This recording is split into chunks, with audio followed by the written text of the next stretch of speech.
Assalamualaikum warahmatullahi wabarakatuh. Selamat siang. Om Swastiastu. Salam sejahtera bagi kita semua. Mudah-mudahan pada hari ini kita masih dalam keadaan sehat, dan juga teman-teman kita, saudara-saudara kita yang masih sakit, mudah-mudahan Tuhan Yang Maha Kuasa segera menyembuhkannya. Dan tak lupa bagi teman-temanku semua yang sudah subscribe, saya ucapkan terima kasih karena subscribe itu gratis. Ya, saya doakan semoga selalu sehat dan lancar semua urusan rezekinya. Amin. Jadi langsung aja ya, pada hari ini saya akan bahas tentang masalah Luna klasik. Terra Luna ini lagi mencret juga ini ya. Nah, di saat dia BTC naik, dia anteng-anteng aja. Di saat BTC turun sedikit aja, turunnya dalam banget. Padahal sudah kita ketahui kemarin ya bahwa Binance itu telah membakar ya Luna klasik eh, sebanyak sekitar 1,2 miliar ya, 1,2 miliar rupiah, 1,2 miliar token telah dibakar oleh Binance ya dalam pembakaran bulanan kemarin ya. Jadi tadi pagi itu pembakaran harian ternyata meningkat ya. Meningkat, kalau harian itu biasanya antara 23 juta sampai 25 juta per harinya, sekarang mencapai sekitar 76 juta per harinya. Tadi dari bakar 76 juta token ya yang dibakar per harinya. Berarti ada peningkatan bakaran ya sebanyak ya hampir 50% lebih ya. Karena harga harga dari Luna Classic yang terus merosot itu akan meningkatkan jumlah token Luna yang dibakar kan gitu. Semakin banyak token nih, semakin rendah nilainya, maka akan semakin banyak token yang akan terbakar. Dimana seperti yang telah kita ketahui ya, setiap 1 bulan sekali itu Binance itu melakukan pembakaran token ya. Didapat dari biaya perdagangan yang ada di akun spot dan margin ya sebanyak 50% yang merupakan jatah dari Binance. Jadi biaya perdagangan itu dibelikan Luna Classic kemudian dikirim ke dompet mati ya. Jadi seperti yang saya katakan kemarin tadi ya, bahwa kemarin sudah dibakar 1,2 miliar token dan memang meningkat nilainya, setelah itu turun lagi. Nah, semakin turun semakin bagus ya, biarkan dia turun dulu, nanti kita hold lagi. Karena perkiraan saya nanti ya menjelang tanggal-tanggal 2 itu Luna Classic akan strong lagi, kemudian didam lagi ya. Jadi mungkin ini tuh waktu terbaik juga ya, waktu yang terbaik juga untuk berpikir ya, untuk serok Luna Classic.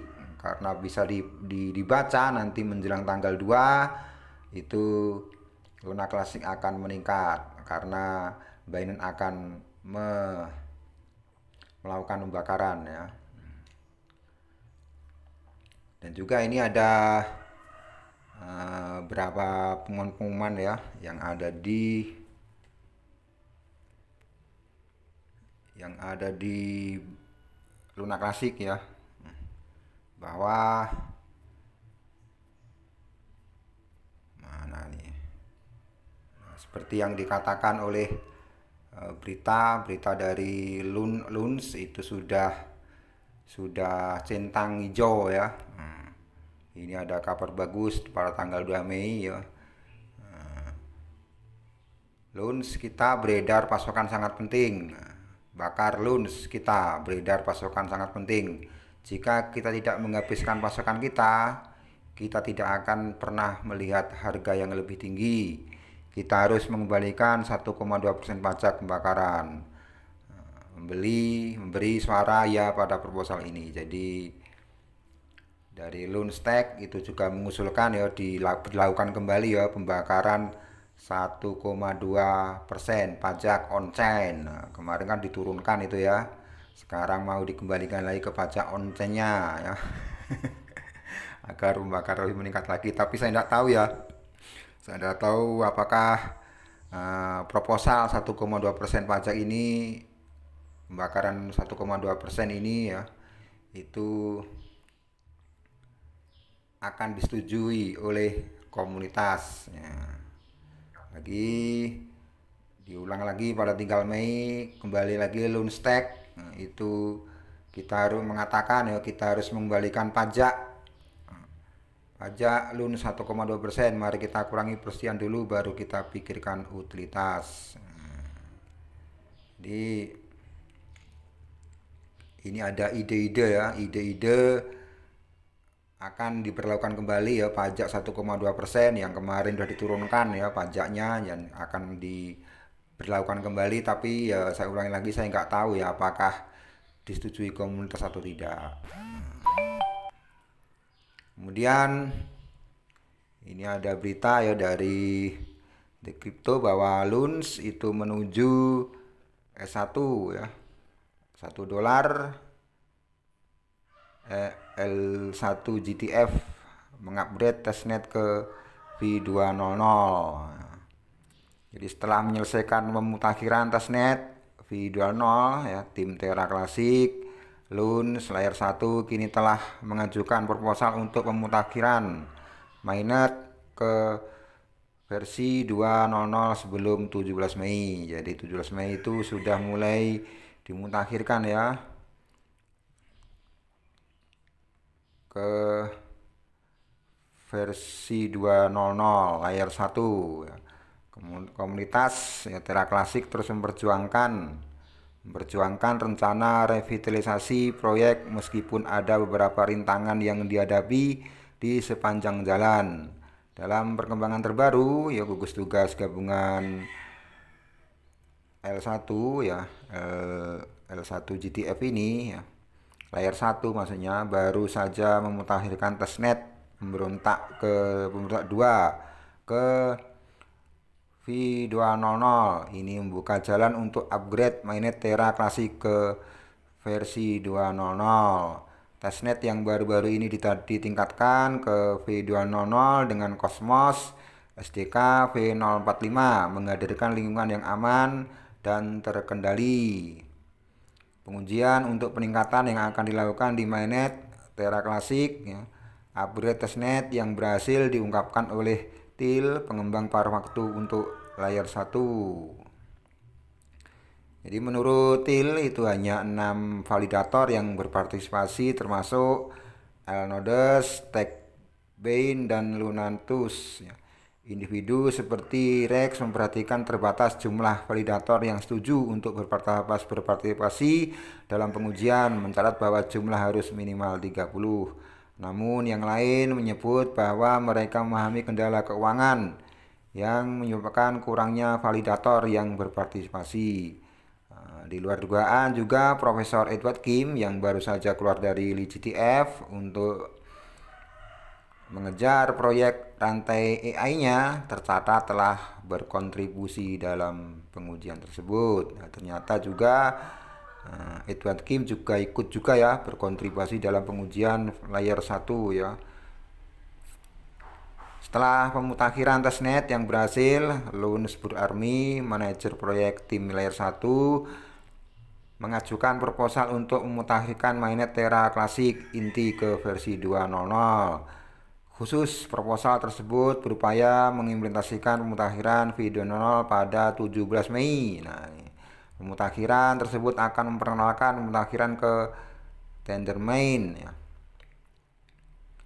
yaitu di versi 34, 24 dan Cosmos SDK 045.13. Informasi dari artikel media Split V2.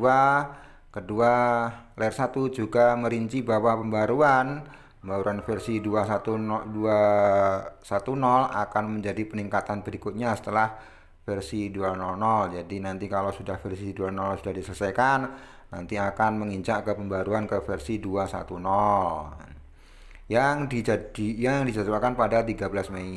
Ini diharapkan untuk memperkenalkan Cosmos versi V1.1.0 Perlu disebut bahwa pembaruan Cosmos akan membawa paritas ke Cosmos dan Luna 2.0, memungkinkan pengembang di jaringan ini untuk membangun rantai teraklasik. Juga hal ini diharapkan dapat memperkenalkan kembali utilitas ke jaringan LUNS. Implikasinya tentunya pada teraklasik komunitas membentuk tim layer 1 untuk membantu melakukan pekerjaan pengembangan dalam perjalanan jaringan teraklasik menuju revitalisasi. Setelah Q1 yang sukses, tim telah menetapkan tujuan untuk pekerjaan pengembangan Q2. Tes yang berhasil dan peningkatan yang diharapkan ke versi 2.0 menunjukkan bahwa pekerjaan berjalan seperti yang diharapkan dan rantai bergerak mendekati kebangkitan kembali. Juga perkembangan baru-baru ini muncul hampir seminggu setelah Profesor Edward Kim merilis gambar white paper rantai kecerdasan buatan AI yang akan datang yang dijuluki Black Entropy. Ini juga ada kabar bahwa setelah nanti uji V2.0 ini selesai akan dilanjutkan ke V2.10.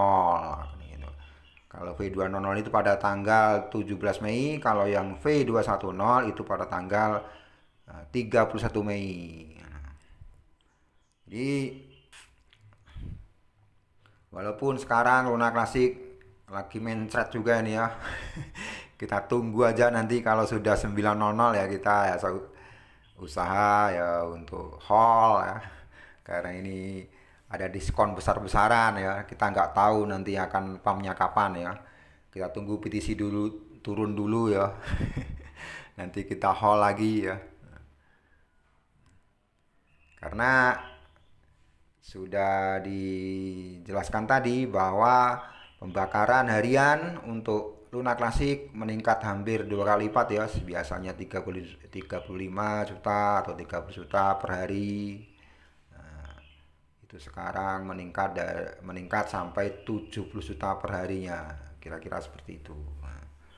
Jadi karena apa? Karena harga Luna Classic lagi jatuh, lagi murah tentunya pembakaran token Luna Classic akan semakin banyak gitu. Jadi ada teman-teman yang tanya pembakaran itu maksudnya apa sih pembakaran itu maksudnya seperti misalkan Binance tuh Binance tiap sebulan sekali itu kan mengadakan pembakaran. Jadi maksudnya itu kan Binance itu kan ada biaya transaksi yang ada di akun spot dan akun marginnya kan ada menjadi hak Binance. Ada biaya transaksi kalau kita transaksi teraklasik di Binance itu ada biaya transaksinya menjadi hak Binance. Biaya transaksinya itu dipotong 50%, dari hasil 50% itu dibelikan Luna Classic kemudian terus dikirim ke dompet mati. Itu contohnya seperti itu karena ada pembakaran on-chain dan ada pembakaran off-chain. Jadi juga tadi kalau seandainya proposal pembakaran on-chain yang 1,2% itu dijalankan lagi mungkin akan semakin banyak token-token yang akan dibakar oleh Luna Classic ini Tapi tunggu pengumuman dulu nantinya disetujui atau tidak membakar 1,2% itu Karena kalau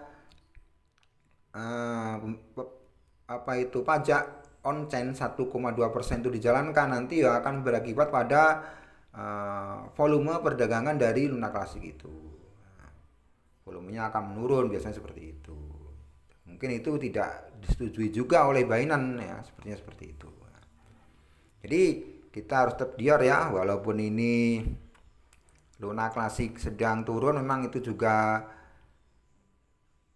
waktu yang cukup bagus untuk haul kembali untuk serok setelah kita serok tunggu aja dulu nanti menjelang tanggal 2 tentunya akan naik lagi harga Luna Classic kemudian akan didam lagi itu biasa seperti itu karena memang seperti saya uraikan tadi bahwa fase daripada Luna Classic itu akan fase pembakaran jadi dibutuhkan token yang murah semakin tokennya murah akan semakin banyak token yang akan dibakar kan gitu gitu aja itu celotehan siang hari ini, mudah-mudahan bermanfaat. Dan memang ini adalah waktu yang terbaik juga untuk hold ya. Tapi harus diteliti dulu seberapa jauh Bitcoin akan turun. Nah, ini gitu dari saya. Wassalamualaikum warahmatullahi wabarakatuh.